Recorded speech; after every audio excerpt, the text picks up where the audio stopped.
医护人力是真欠，护理产业工会就指出，中国医药大学附属病院麻醉专科护理师拢无够，病院煞是无缩减手术的数量，常在咧要求临时加班，下班嘛爱抬病，所以讲护理师就发起拒绝加班的行动。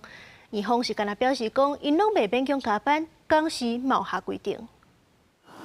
中国护业门诊甲急诊客满真侪病人，暗过却传出麻醉专科护理师因为拒绝正做血管医护，发起拒绝加班的行动。无麻醉师的时，是不是你的手术行程应该会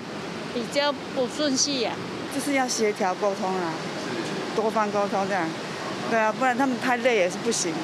未少病人表示，虽然可能影响开刀甲看医生的权利，不过希望院方会甲护理师继续沟通。台湾护理产业工会并且指出，中国护医的麻醉专科护理师人力严重不够，并且应该有207人，实际干内剩740人。不过病院无愿意减少倒房数量，互麻醉专科护理师被迫加班。病院每个月各有500加班班表，员工是被指定加班日，而且常常临时加班，值班人员下班爱过酒店回太平，身心压力拢到极限，所以发起拒绝加班的行动。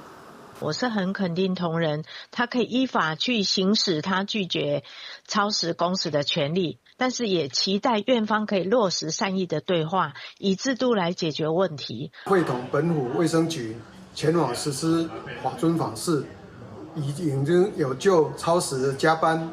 及加班费，还有就是强迫劳工以正常工作时间、劳动之情势予以辅导。